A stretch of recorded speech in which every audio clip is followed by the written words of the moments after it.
Welcome into WagerTalk TV. I am Megan Payton, joined by Andy Lang and Brian Power of WagerTalk.com. The wait is over. The NFL season is back. Week 1, and we are looking at Green Bay Packers versus the Minnesota Vikings. Kickoff Sunday at 4:25 p.m. Eastern Time. Brian, I was talking to you off screen about the Packers favorite -1.5. The total is set at 47. I was a bit surprised. We're not giving enough love to Aaron Rodgers here. Now the Packers do hold the overall series win against the Vikings, 64-56 with 3 ties. I'm still very shocked to see the Packers only a 1.5 point favorite. I know Rodgers is without his wide receiver, Davante Adams, who was now in Vegas, and we know that the Vikings have a new head coach in Kevin O'Connell. What are you making of this Green Bay Packers-Vikings game? Well, Megan, to your point, Green Bay, we know that they've won 13 games each of Matt LaFleur's 3 seasons here. LaFleur still has Rodgers, but Rodgers, as you pointed out, does not have Davante Adams or Marquez Valdez-Scantling to throw to anymore. And honestly, the chances of winning the division again may very well depend on how much the defense improves. Got the return of Jair Alexander, gives them maybe the best secondary in the league. Plus, they added 2 studs via the draft, both from Georgia's all-time great defense. But something that I cannot run away from, and this is where the nerdy math comes in, and perhaps for those of you who are looking at this line as being pretty short, this will be enlightening. I cannot stop thinking about the fact Green Bay has exceeded its Pythagorean win expectation each of the last 3 years under LaFleur. They were just 10.4 Pythagorean wins last year. That's based off point differential for those who are unfamiliar with that metric. And over the last 3 years, this is a team that has won 8 more games than you'd expect based on their point differential. Biggest difference over a 3-year span since 89, and that's as far back as the data goes. So at some point, regression has got to kick in. I know I've been saying it now for a couple of years, and with Aaron Rodgers, it just hasn't. But I think at some point, regression does kick in, and I do have my Football Outsiders Almanac here. They did not pay me for this, I assure you. But they've got the Vikings with more projected wins.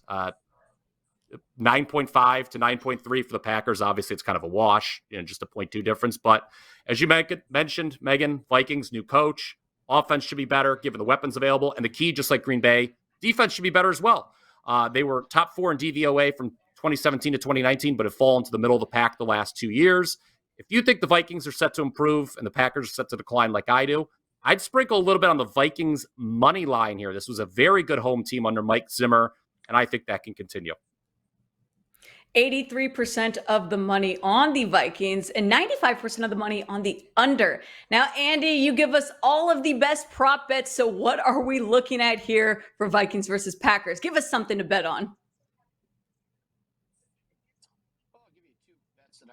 Your player prop rise in this game. I'm going to start with Aaron Rodgers. They have his total passing at 258.5. I'm easily going under this total. We mentioned Davante Adams, MVS. Here's his depth chart right now. We have a questionable Allen Lazard. We have Sammy Watkins and Randall Cobb. Not exactly the most lightning wide receiving core available for Aaron Rodgers. I think we see a lot of A.J. Dillon. I think we see a lot of Aaron Jones. And against this Vikings team who has said we're going to come out and throw a lot, we've got a really good Packers secondary. I think the Packers want to slow the game down. They don't want Justin Jefferson getting those long passes. The best way to do that is keep them off the field. I think we see a lot of runs this game, and I'm going under on Aaron Rodgers on his passing yards. And then I'm going to go with the criminally underrated Adam Thielen. Every year, Adam Thielen continues to be underrated. I'm going over 4.5 receptions, and you can get this at plus money. He had an injury last year, which has scared everybody, but he played in 12 games, and he went over this total in 8 out of those 12 games. He only played 1 game against Green Bay. In that game, he had 8 catches on 10 targets. All the attention is going to be on Justin Jefferson. He's a candidate for most receiving yards, most touchdowns in the NFL, which leaves Thielen wide open. Green Bay's got a really good secondary. They focus on Jefferson. Give me Thielen as a really underrated player. I'm going over 4.5 receptions at plus money in this one. Great stuff from Andy and Brian. You can find more of their picks, props, bets at WagerTalk.com. Also, Andy Lang at Bump Sports on Twitter and Brian Power at BrianPowers_wins. Thanks for joining us. And make sure you are checking all the lines on WagerTalk.com.